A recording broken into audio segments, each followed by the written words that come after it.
Voyons maintenant le quatrième chapitre relatif à l'analyse des données métabolomiques, en commençant par le premier chapitre, la gestion des biais. Alors, il faut avoir conscience qu'il existe des sources de variation entre les échantillons qui sont indépendantes des facteurs contrôlés, c'est-à-dire les sources de variation souhaitées, que ce soit donc les traitements, les génotypes, les process qui sont appliqués au sujet de l'expérience, ça peut être des plantes, des animaux, des humains. Ce qu'on souhaite savoir, c'est quel est l'effet de ces facteurs contrôlés sur le sujet d'expérience. Malheureusement, donc, il y a un certain nombre de variations non désirables qu'il va falloir identifier ou corriger afin de ne pas brouiller l'effet des facteurs contrôlés. Parmi ces facteurs de variation, on a les variations biologiques tout simplement, entre les répétitions expérimentales, entre les individus qui sont analysés, surtout quand on n'a pas des génotypes clonaux, comme ça peut être le cas avec des bactéries, des champignons, ou dans un certain nombre de cas chez les végétaux. Eh bien, il y a des variations liées tout simplement au fond génétique, légèrement différent d'un individu à l'autre, même si on analyse la même variété ou la même sous-espèce. Ensuite, il y a les variations liées à l'expérience. Dans les conditions de l'expérience, il peut y avoir un certain nombre de gradients de température, de gradients de lumière, d'effets bordure.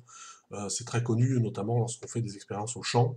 On sait qu'il ne faut pas récolter la bordure des carrés expérimentaux parce que il y a un effet environnemental un peu différent par rapport aux plantes qui sont à l'intérieur du carré.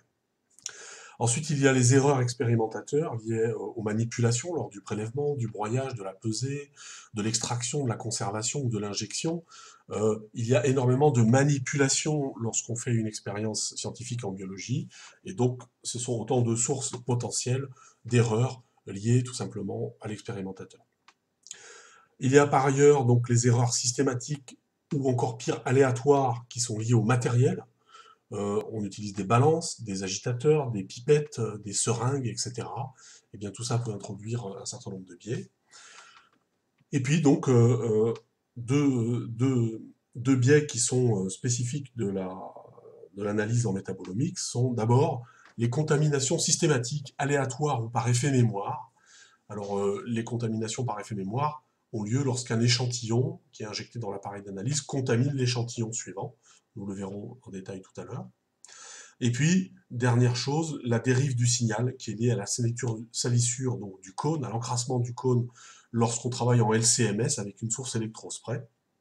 C'est beaucoup plus rare et souvent beaucoup moins gênant lorsqu'on a un encrassement de l'injecteur en GCMS, de l'injecteur donc speed-spitless.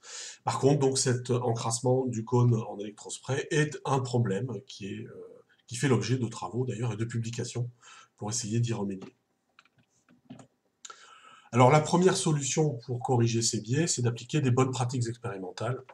Donc en amont de l'expérience, choisir les matériels biologiques appropriés, les clones, les homozygotes, essayer de travailler le plus possible sur un matériel bien identifié, bien homogène, et dont on puisse disposer pour faire des expériences successives en ayant toujours le même fond génétique.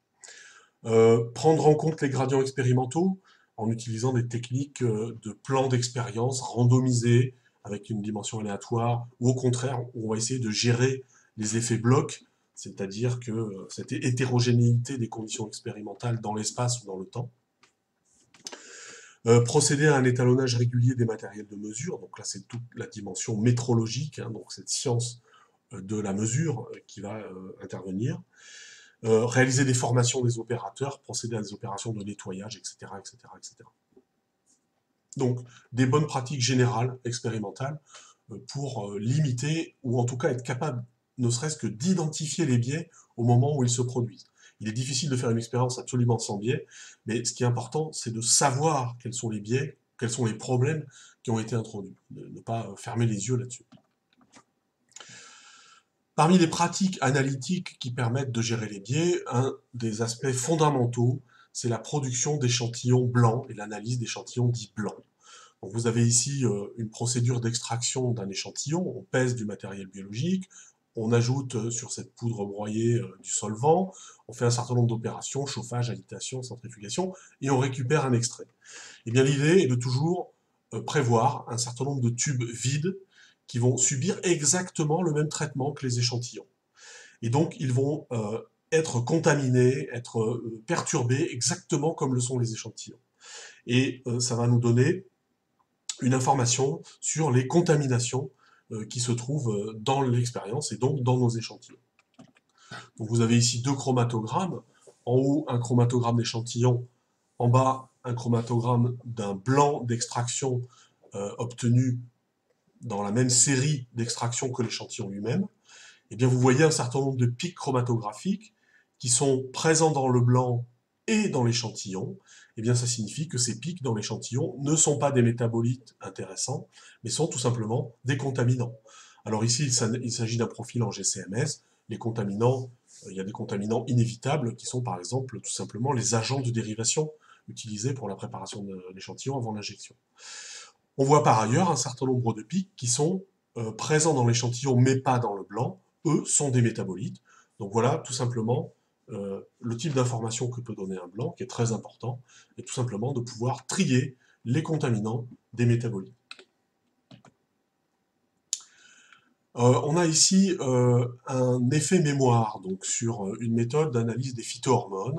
On voit en haut un pic résultant, donc vous voyez que c'est un pic en MRM. On a une transition pour, alors la molécule c'est GA7, c'est une gibéréline.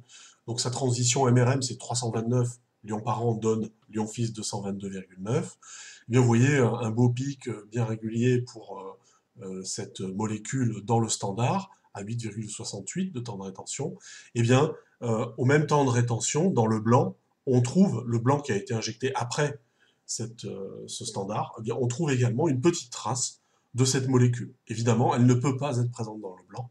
Donc là, on a en fait une contamination croisée, c'est-à-dire que la molécule est restée dans le système de chromatographie lorsqu'on a injecté le standard, et lorsqu'on injecte le blanc successivement, eh bien, on retrouve encore cette molécule, elle a contaminé l'injection du blanc. Donc le problème avec ça, c'est que la quantification de la molécule devient impossible si l'effet mémoire est important.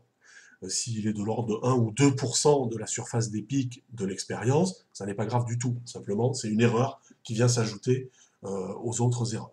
Et donc, il va diminuer la qualité de la quantification. Mais ça sera toujours possible. Mais si jamais l'effet mémoire est trop important, la quantification est impossible.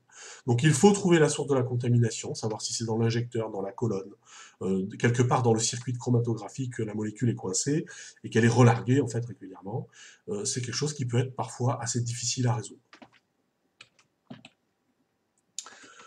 Le deuxième petit truc analytique qu'on peut utiliser, c'est l'application d'un standard interne.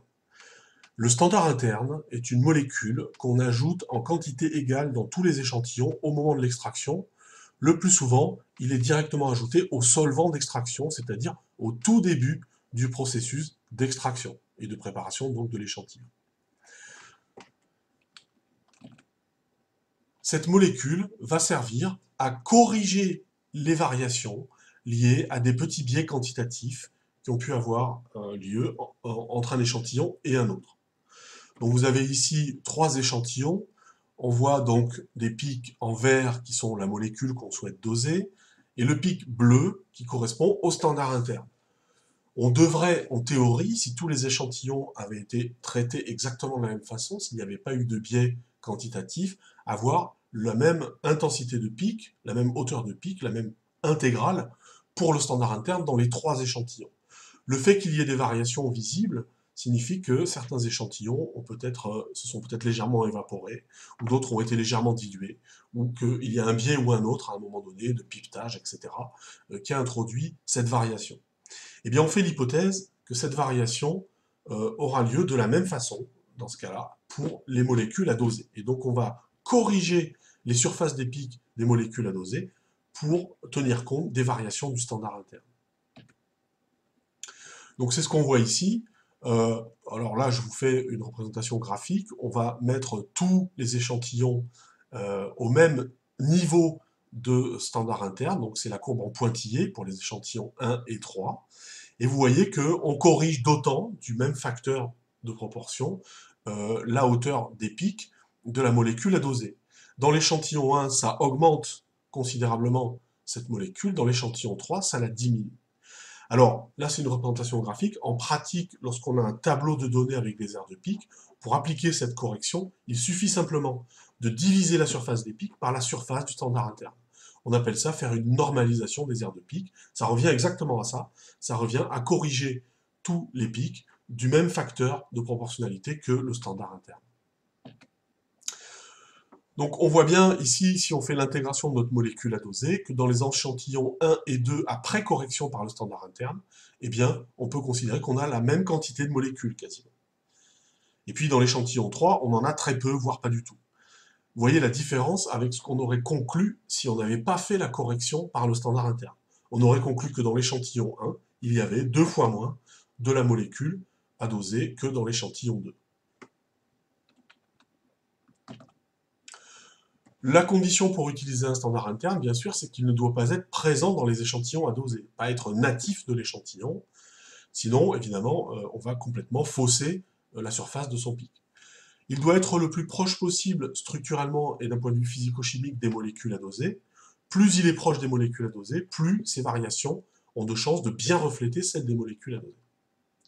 Il doit être analysable avec le type de détecteur utilisé et ne surtout pas coéluer avec les molécules à doser, ou en tout cas au moins produire un signal distinct de celle-ci, c'est-à-dire au moins un signal de masse avec un ion qui serait caractéristique de cette molécule et pas présent dans les autres molécules.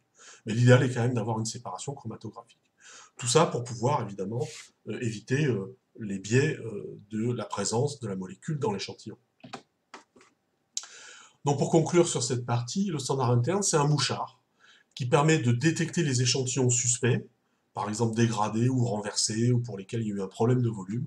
On va tout de suite le voir avec le standard interne, et d'appliquer une correction de toutes ces petites variations indésirables liées au matériel, au personnel, qui ont lieu entre l'extraction et l'acquisition des données. Plus on met le standard interne tôt dans la préparation d'échantillons, plus il pourra rendre compte de ces micro-variations, et mieux on pourra corriger les aspects, la quantité des molécules à doser. Une des conditions, c'est que toutes les molécules réagissent comme le standard interne. Donc ce sera toujours le cas, par exemple, pour corriger les erreurs de pipetage, mais pas forcément pour les variations d'ionisation en LCMS. Et ça, c'est une grande limite.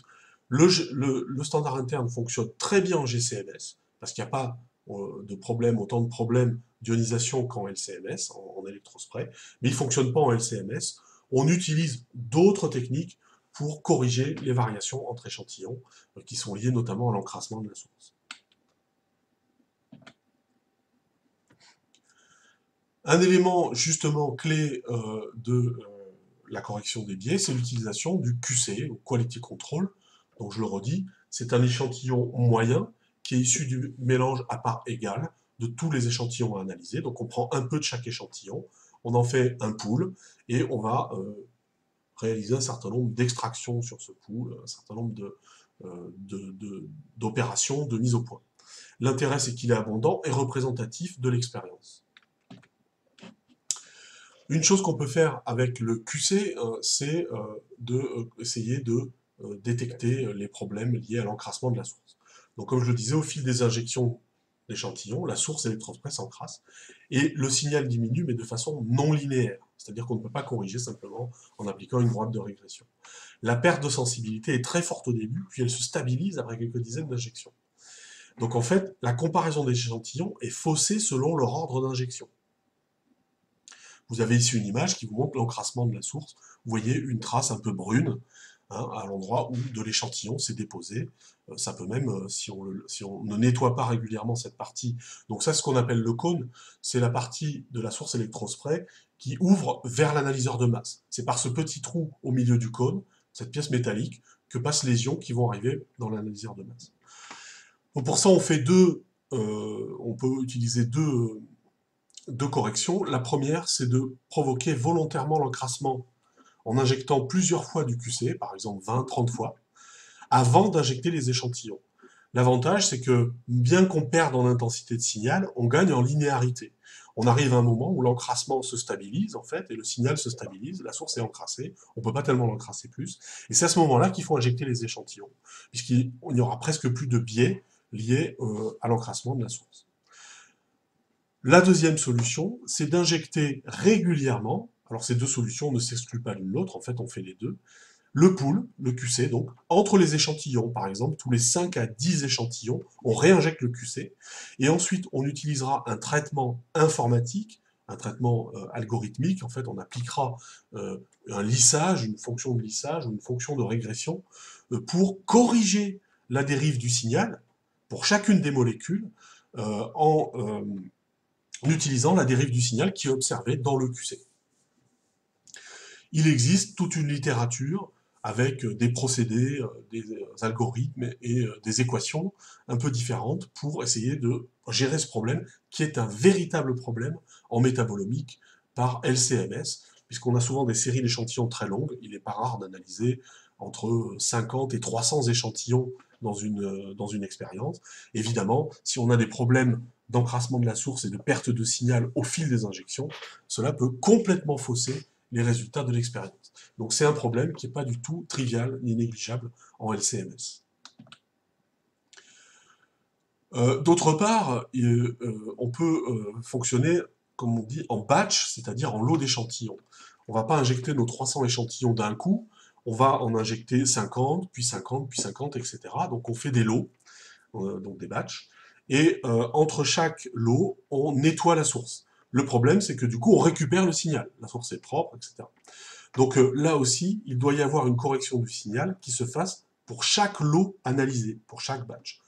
Encore une fois, il y a des procédés spécifiques de traitement du signal a posteriori qui permettent de corriger ce biais. Un point important également est l'ordre de préparation des échantillons et leur ordre d'injection. L'objectif, c'est de clairement dissocier les sources de variation non désirées, liées aux facteurs qu'on a vus dans la première diapositive, des facteurs de variation désirés, donc qui sont les facteurs de variation étudiés. Donc en pratique, on va introduire un traitement des échantillons par lot de répétition biologique et aussi introduire une composante aléatoire à leur ordre de traitement pour ne pas avoir une variation systématique liée à des erreurs. Donc vous avez une possibilité d'organiser la numérotation de sorte à maximiser, on va dire, la variance technique entre les répétitions biologiques ou expérimentales. Et au sein de chaque bloc d'injection, les échantillons peuvent être disposés de façon aléatoire. Donc vous avez à gauche l'exemple d'une mauvaise série d'échantillonnage, puisque vous voyez que, alors, on fait d'abord une injection de blanc pour vérifier l'état du système, on injecte plusieurs fois le QC pour équilibrer donc le cône de la source électrospray, on réinjecte des blancs pour vérifier qu'il n'y a pas d'effet mémoire, par triplicat, et puis on va injecter donc les 3 réplicas de notre première modalité expérimentale, à savoir un génotype sauvage, le wild type WT, en situation témoin, contrôle. Ensuite, on injecte tous les sauvages en situation de stress. Donc vous voyez que ce qu'on cherche à comparer dans cette expérience, c'est la différence entre les échantillons témoins et les échantillons stressés. Ensuite, on injecte les mutants, mettons qu'on ait un génotype mutant en situation témoin, puis les 3 mutants, les 3 répétitions du mutant en situation de stress. Donc il y a un deuxième effet qu'on cherche à étudier, c'est l'effet de la mutation sur le génotype sauvage et également les différences en situation de stress. Là, vous voyez que c'est pas bon du tout, parce que s'il y a un biais lié à l'ordre d'injection des échantillons, comme l'encrassement de la source par exemple, eh bien une partie de la variation qu'on va trouver dans les échantillons 10 à 12, les mutants stressés, sera liée aux conditions expérimentales, le fait que ce sont des mutants en situation de stress, mais aussi une partie de cette variation sera liée tout simplement à leur ordre d'injection. Et donc ça, on veut à tout prix l'éviter, on veut dissocier l'effet expérimental de l'effet ordre d'injection. Donc une bonne façon d'organiser les échantillons dans ce cas-là, c'est de mettre d'abord tout le premier réplica, avec l'ensemble des traitements qui ont été effectués sur les échantillons, et de le faire d'une façon aléatoire au sein du réplica. et puis ensuite d'injecter le deuxième réplica. Là aussi, à l'intérieur de ce bloc, les échantillons sont injectés de façon aléatoire, et enfin le troisième réplica.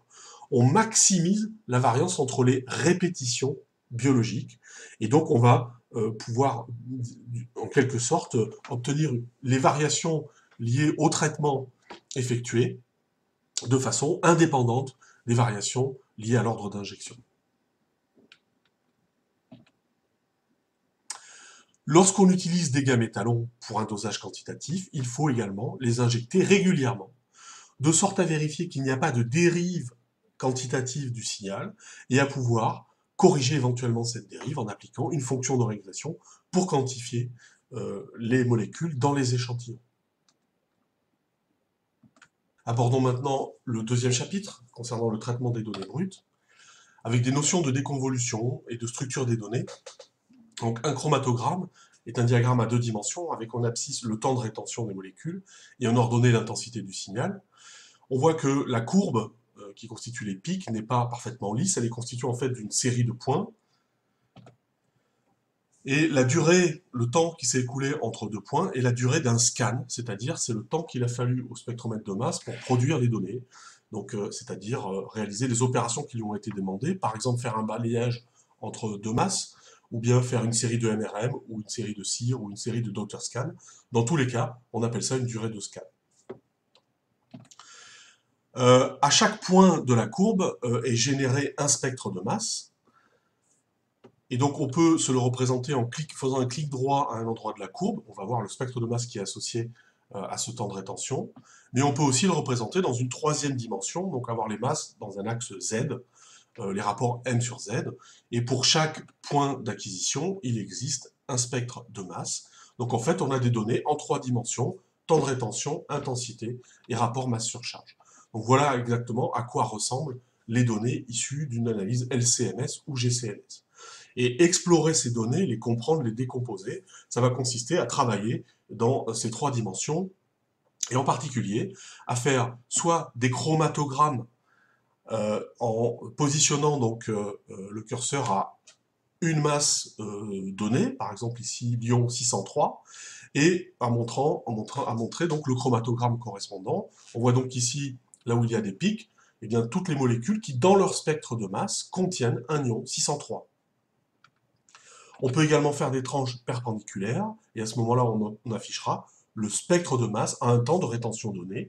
Ici, par exemple, le spectre de masse au temps de rétention, 133 minutes. On voit tous les ions qui ont été produits, qui ont été détectés à ce temps de rétention. Donc l'analyse des données va souvent consister à se balader dans ces trois dimensions en utilisant des chromatogrammes et des spectres de masse. La première information que fournit un spectromètre de masse, c'est le Total Ion Current, ou TIC. C'est un chromatogramme qui affiche en ordonnée donc l'intensité comme étant la somme des intensités de tous les ions du spectre de masse à ce temps de rétention précis. Donc ici, on a un exemple de Total Ion Current qui affiche donc trois molécules, trois pics, dont deux sont partiellement coéluées, les molécules 2 et 3. Si on fait un clic droit au sommet d'un pic, on va voir le spectre de masse correspondant à la molécule. On voit ici, par exemple, pour la molécule 1, qu'elle contient dans son spectre de masse les ions 101 et 195, qui sont relativement abondants.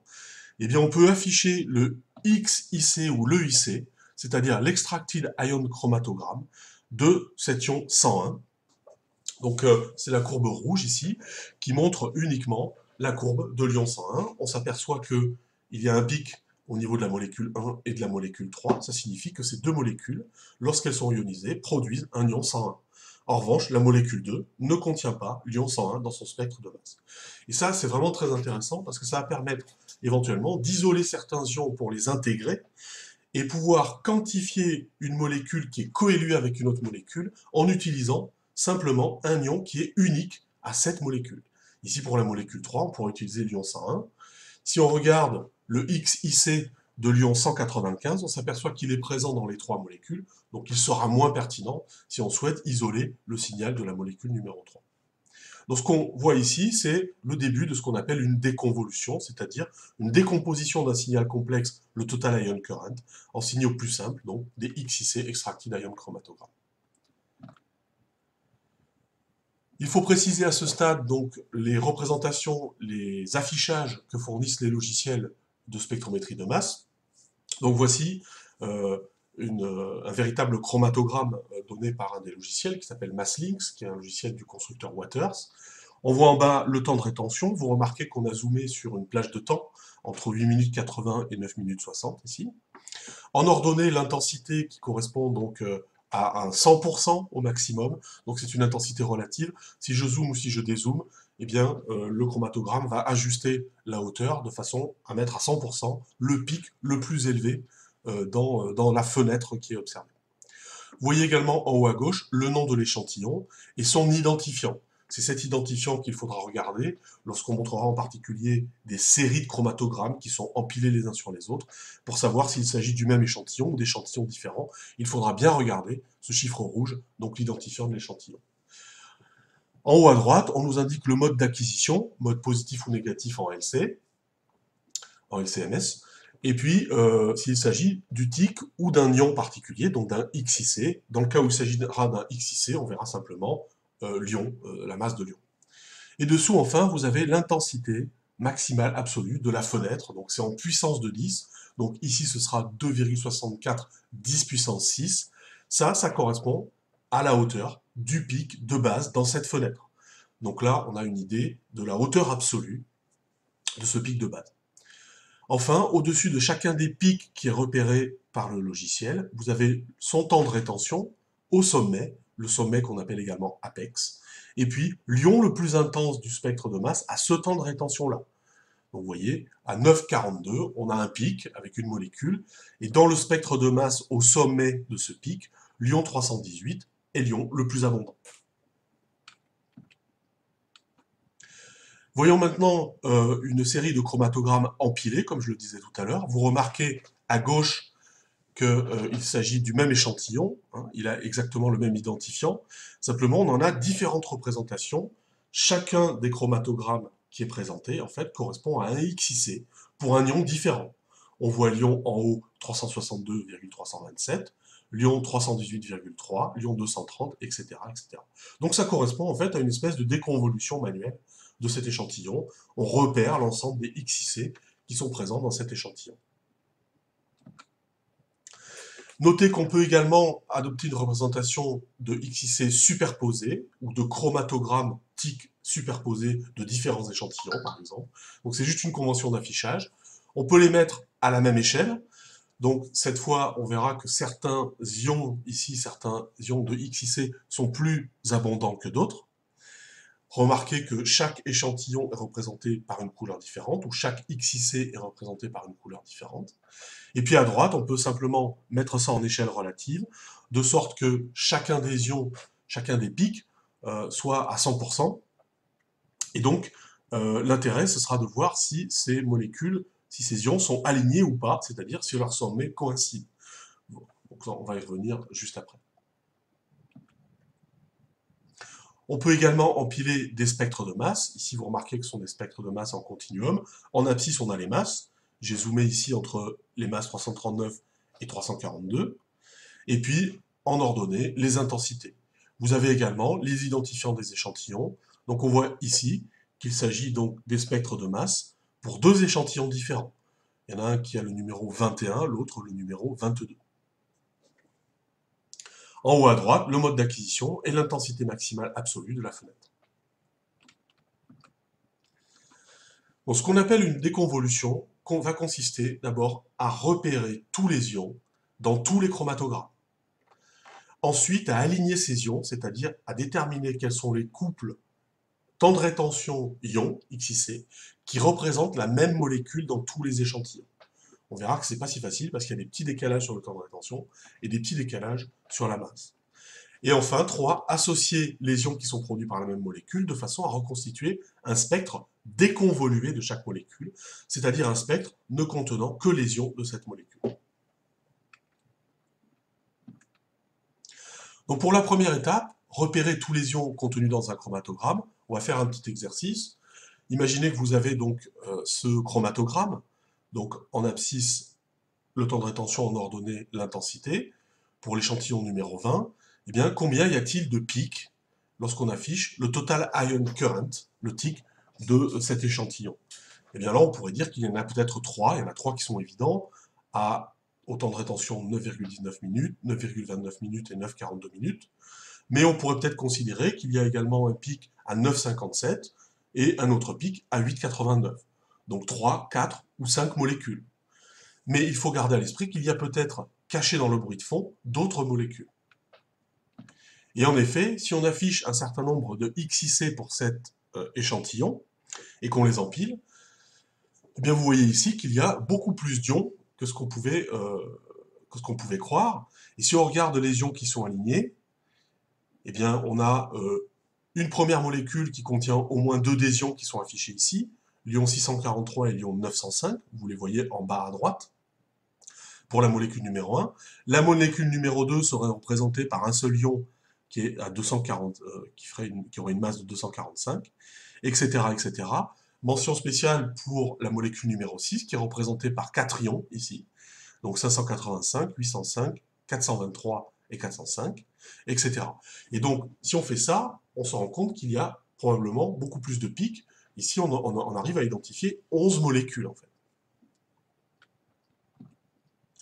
Si on représente les XIC de façon superposée, eh bien on va pouvoir clairement, en échelle relative, s'apercevoir des ions qui sont réellement alignés et de ceux qui ne le sont pas. Et donc si on compte, eh bien on va avoir 1, 2, 3, jusqu'à 12 molécules en fait, qui sont représentées, donc qui sont séparées chromatographiquement, et qui ont chacune des XIC qui sont caractéristiques.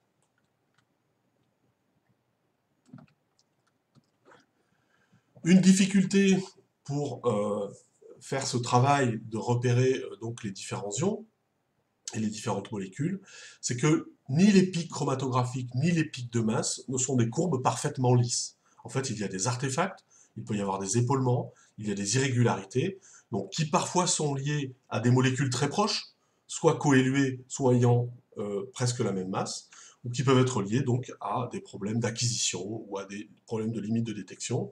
Et donc on va d'abord appliquer des fonctions de lissage, telles qu'une moyenne courante, pour essayer de rendre ces courbes un petit peu plus lisses et un petit peu moins crénelées. Ensuite, autre difficulté, c'est que certains pics sont très proches du bruit de fond.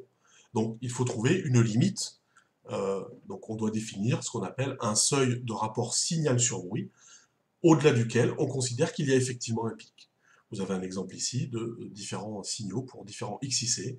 Certains ions sont plus abondants que d'autres. Parfois, on va être à la limite du bruit de fond et on sera en difficulté pour savoir si on doit considérer qu'il y a un ion ou qu'il n'y en a pas. Alors comment le logiciel sait-il qu'il y a un pic? Eh bien, qu'il s'agisse de pics chromatographiques ou de pics de masse, vous avez le cas donc, dans la fenêtre de gauche pour les pics chromatographiques, dans la fenêtre de droite pour les pics de masse, il faut définir des critères objectifs de déconvolution du signal. Donc ça va être des indicateurs tels que les ruptures de pente, les inversions du signe de la dérivée, qui indique qu'il y a un apex ou une vallée, la hauteur par rapport au bruit, pour savoir si on doit considérer qu'il y a un pic ou pas, etc., etc. Donc il faut définir des critères de déconvolution. Vous avez un exemple en bas à gauche, donc vous voyez comment est défini un pic. Eh bien, à partir du bruit de fond, vous avez tout d'un coup une augmentation rapide de la dérivée de la courbe, hein, de sa pente, qui indique qu'il y a un pic.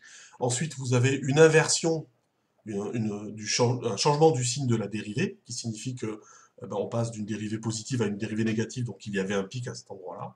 Et ensuite, vous avez une diminution lente de la dérivée jusqu'à revenir au bruit. Donc, c'est ce genre de paramètres mathématiques, les dérivées, les hauteurs par rapport au bruit, qui vont permettre de définir, de trouver les pics et de le permettre à un algorithme. C'est parfois difficile, et ça marchera donc un peu de la même façon que ce soit un chromatogramme ou un spectre de masse. La deuxième étape consiste à aligner les ions, c'est-à-dire à déterminer les couples temps de rétention ion, XIC, qui représentent la même molécule dans tous les échantillons. En fait, cette tâche est assez difficile, parce qu'il s'agit toujours de savoir si des différences infimes entre temps de rétention, ou des différences infimes entre les masses mesurées d'un échantillon à l'autre, sont significatives. Si on considère qu'elles sont significatives, ça veut dire qu'il y a deux molécules différentes. Si on considère qu'elles ne sont pas significatives, ça veut dire qu'il s'agit de la même molécule avec une imprécision sur la mesure. Et il y a toujours une imprécision sur la mesure n'est pas parfaite. Donc c'est ce que vous avez représenté en bas à gauche pour un chromatogramme, et en bas à droite pour un spectre de masse. Est-ce qu'on a trois molécules différentes dans trois échantillons? Là je parle du chromatogramme à gauche, vous voyez qu'il y a des petites variations du temps de rétention, 9,97 pour le sommet dans le premier échantillon, 9,95 dans le deuxième et 9,98 dans le troisième. Donc il faut savoir si ça correspond à une différence significative ou pas. Même chose à droite pour le spectre de masse, on a mesuré dans deux échantillons un ion qui a l'air d'être le même, à 340,3542 dans un cas, 340,3582 dans l'autre cas. Il faut un critère pour savoir si cette différence signifie qu'il s'agit d'une autre molécule, d'un autre ion, ou du même. Le troisième travail, donc, qui est facile une fois qu'on a fait l'étape numéro 2, consiste à associer les ions qui sont produits par la même molécule et à reconstituer un spectre dit déconvolué, c'est-à-dire qui ne contient que les ions de cette molécule. On a enlevé le bruit de fond et on a enlevé éventuellement les molécules qui coéluaient partiellement. On n'a pas représenté dans ce spectre de masse eh bien, les ions qui appartiennent à d'autres molécules. Donc vous avez ici XIC tous les XIC produits par la même molécule. On retrouve donc au même temps de rétention 9,19 minutes, et bien la présence des XIC 405,35, 423,36, 585,41, 805,47, ce sont les ions principaux.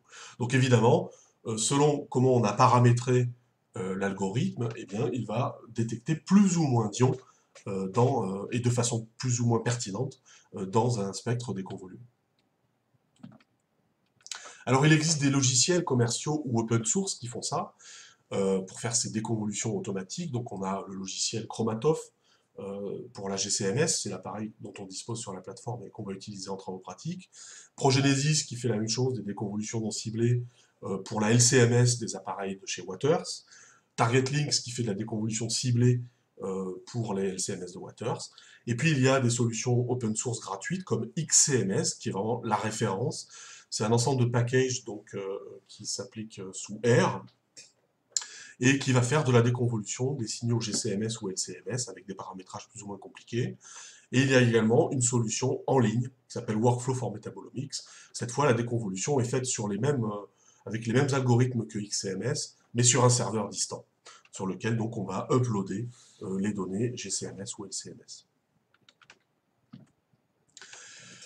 Avant de finir ce petit chapitre sur la notion de déconvolution, voyons ce que donnerait une déconvolution manuelle avec des données de GCMS ici obtenues en mode scan. On a scanné donc entre les masses 50 et 600 et on obtient le chromatogramme que vous voyez en orange en bas.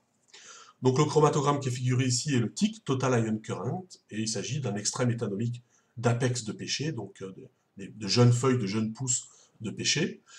Lorsqu'on positionne le curseur à un endroit du chromatogramme, eh bien, on voit le spectre de masse qui s'affiche à cet endroit-là. Et vous voyez que dans ce spectre de masse, on a plusieurs ions, 73,08, 128,12, 147,11, 246,19. Si on zoomait sur le spectre, on verrait d'autres ions, mais là, ce sont les plus abondants.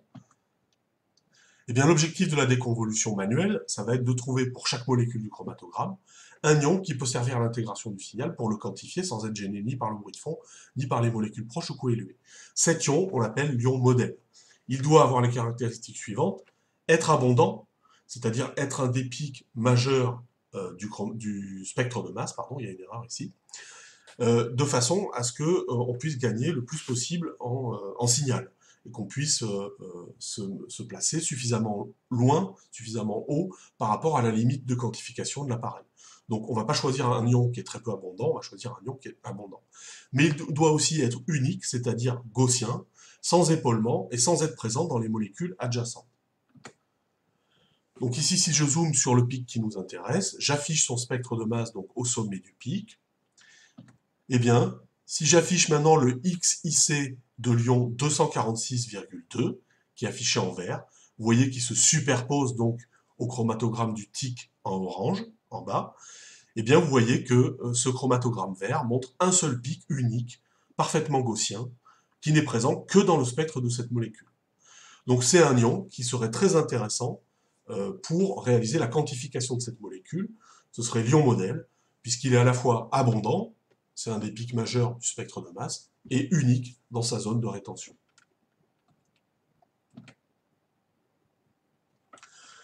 Voyons maintenant la notion de déconvolution supervisée ou ciblée, qui rejoint un peu la déconvolution manuelle qu'on vient de faire ici. Le principe va consister à automatiser cette déconvolution manuelle en fournissant à l'algorithme une liste détaillée des molécules qu'il faut intégrer et des paramètres de détection et d'intégration, à savoir l'intensité minimale du signal pour considérer que la molécule est présente, vous vous rappelez le fameux rapport signal sur bruit, un XIC choisi pour chaque molécule de sorte à réaliser l'intégration et la quantification, quelles sont les tolérances sur la similarité des temps de rétention avec le temps théorique dans les différents échantillons, et la tolérance sur la similarité du spectre mesuré, c'est-à-dire de la mesure des ions, avec le spectre théorique. Donc ces fameux delta RT et delta MZ dont on a parlé juste avant. L'algorithme va explorer les chromatogrammes, procéder à l'intégration des molécules cibles en tenant compte des paramètres qui ont été saisis, et le résultat va être fourni sous forme d'un tableau qui contient les aires de pic pour chaque molécule dans chaque échantillon, et avec les XIC, l'intégration des XIC qui ont été choisis. Alors vous voyez ici, pour faire une déconvolution avec Chromatoph, eh bien, le nombre de paramètres à saisir est relativement faible.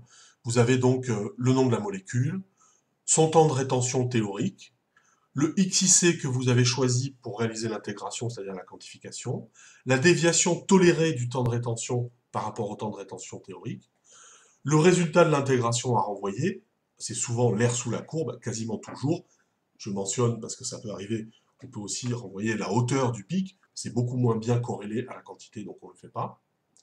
L'indice de similarité minimale entre le spectre de masse théorique et le spectre de masse mesuré. Donc vous voyez, 700 correspond à 70%. Il faut qu'il y ait au moins 70% d'identité entre le spectre de masse théorique et le spectre de masse mesuré pour considérer qu'il s'agit bien de cette molécule. Et le rapport signal sur bruit minimal qu'il faut pour procéder à l'intégration. Donc vous voyez ici un rapport de 10 qui correspond de façon assez classique à la limite de quantification d'un appareil. Un autre logiciel permet de faire ça sur des données en LCMS, c'est TargetLeaks, donc sur les données de Waters. Donc le paramétrage ici peut se révéler un tout petit peu plus compliqué. En particulier, donc, il va falloir déjà définir quel est le type d'acquisition qui a été effectué.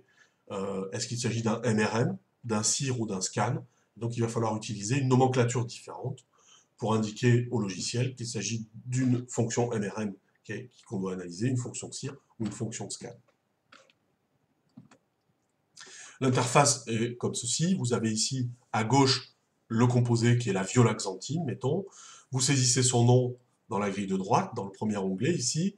Vous saisissez également la trace à quantifier. Vous voyez qu'ici il s'agit d'une trace MRM. 601,32 donne 201,94. Le temps de rétention prédit, 2 minutes. Et la tolérance sur le temps de rétention, 0,2 minutes. Dans le deuxième onglet, vous aurez également en bas le type de réponse que vous souhaitez, c'est-à-dire l'air sous la courbe. Et si on va dans un autre onglet, on va voir le paramétrage de détection des pics, qui peut être assez délicat. Donc on a vu les pics peuvent être irréguliers, donc il faut appliquer un lissage, hein, c'est smoothing en anglais. Donc il va falloir définir les paramètres de ce lissage, c'est-à-dire la taille de la fenêtre et le nombre d'itérations, le nombre de fois où on va faire le lissage. Si on souhaite utiliser un algorithme de détection des sommets de pics grâce au changement de la dérivée de la courbe, donc là aussi il faut définir un certain nombre de paramètres. Quelles sont les formes de pics tolérées, le début et la fin d'un pic, à quoi est-ce qu'ils doivent ressembler, est-ce qu'on tolère les épaulements, est-ce qu'on essaie de les détecter ou pas, etc., etc. Et puis les seuils de détection par rapport au bruit, là aussi il y a un certain nombre de paramètres avec lesquels il faut jouer. Donc en fait, faire l'intégration des molécules paramétrer correctement donc, ce logiciel demande un petit peu de savoir-faire et un petit peu de recul, et il faut avancer un peu à tâtons pour essayer de trouver la meilleure configuration. Maintenant, il y a les déconvolutions non supervisées ou non ciblées. Dans ce cas, il s'agit de trouver automatiquement les pics dans les chromatogrammes, et là, on va retomber sur les difficultés qu'on a déjà évoquées. L'assignation d'un signal qui s'appelle features, c'est-à-dire le couple temps de rétention masse surcharge, donc ions, dans les différents échantillons, et le rassemblement des ions produit par une même molécule dans un spectre reconstitué. Donc ce que font la plupart des logiciels, c'est qu'ils cherchent automatiquement tous les ions, puis ils filtrent uniquement les pics discriminant les modalités expérimentales. Ça permet de travailler sur un jeu de données plus réduit. C'est-à-dire que une fois que tous les ions ont été trouvés, détectés, eh bien, ils sont comparés systématiquement entre les échantillons appartenant aux diverses modalités expérimentales, le sauvage et le mutant, le traité et le témoin, etc. Et les ions qui montrent des différences statistiquement significatives en quantité entre ces différentes modalités sont retenus et sont considérés comme des biomarqueurs, donc des features, des marqueurs intéressants. Et ensuite, seulement, dans un second temps, on va chercher à réaligner ces ions et à les quantifier. Enfin, les quantifier proprement. Donc certains logiciels vont faire la liste de tous les pics qui sont détectés dans tous les échantillons. C'est le cas de Chromatov pour les données en GCMS. La limite, c'est qu'aucun alignement n'est réalisé par Chromatov. Il faut ensuite comparer les résultats entre échantillons manuellement, ce qui est un peu pénible. Voyons ce que fait le logiciel Chromatov. Il repère tous les pics et attribue de façon assez efficace les ions à chaque molécule. Donc il fait en général des spectres déconvolués très fiables. En revanche, il ne fait pas l'alignement, c'est-à-dire on ne sait pas quels sont les pics qui correspondent à la même molécule dans tous les échantillons. Donc là, il faut se débrouiller en appliquant une série de corrections. Donc d'abord, on va appliquer une déconvolution non ciblée au QC.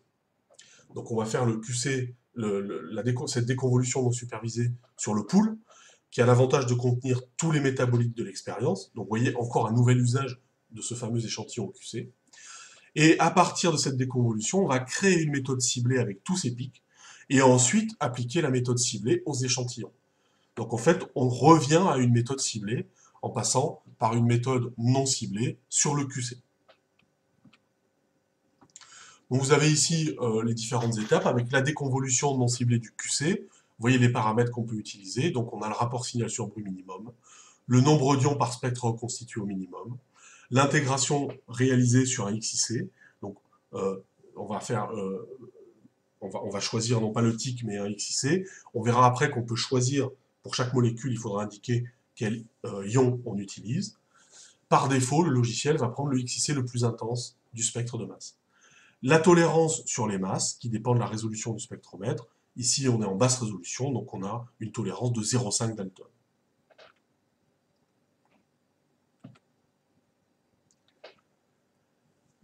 Pour réaliser donc cette déconvolution, le logiciel va également s'appuyer sur le calcul des indices de rétention.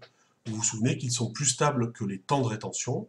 Et donc on a injecté en même temps que l'échantillon une série d'alcanes, dont on connaît l'indice de rétention, puisque c'est par définition, le décane a un indice de 1000, l'hexatriacontane a un indice de 3600. Et donc on mesure d'abord, on précise le temps de rétention qu'on a trouvé, qu'on a mesuré, pour ces différents alcanes, et ça va donner donc une courbe de régression qui permettra de transformer tous les temps de rétention des molécules de l'échantillon en indice de rétention. Dans le paramétrage de la méthode de déconvolution, on voit ici également un autre onglet où on dit quel est le nombre maximum de propositions d'identification par molécule, en général 10. La gamme de masse recherchée, entre 50 et 630, c'est la gamme de masse d'acquisition du GCMS. Et les seuils de similarité spectrale pour l'identification, vous voyez ici, on les a mis à 800, c'est-à-dire 80%. On considère qu'une molécule est identifiée uniquement si elle a un match avec la base de données supérieur à 80%. Et en bas, vous avez donc les bases de données qui ont été choisies pour réaliser cette analyse. Suite à cette déconvolution non ciblée, le logiciel nous renvoie une liste des pics qu'il a détectés, avec leur indice de rétention, leur temps de rétention, le XIC qu'il a choisi, vous vous souvenez, donc c'est le plus intense dans le spectre de masse, et l'aire du pic, c'est-à-dire la quantification de ce XIC particulier. Vous voyez ici, pour cet échantillon, 780 pics ont été détectés. On note que la plupart n'ont pas de nom, ce sont des molécules inconnues qui n'ont pas matché aux seuils qui ont été définis avec des molécules présentes dans les bases de données. Il y en a un ici qui a été repéré avec donc un match de 941, c'est-à-dire 94%, avec le spectre de l'acide glutamique. On peut afficher sur les chromatogrammes par un trait vertical tous les pics qui ont été détectés.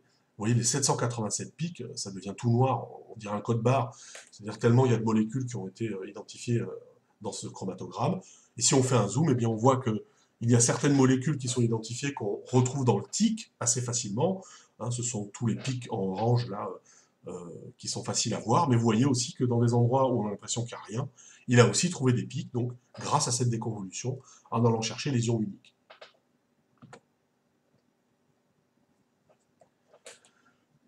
Si je sélectionne un des pics dans la liste, je vais avoir l'affichage du spectre de masse dans mon échantillon, du spectre de masse dans la base de données.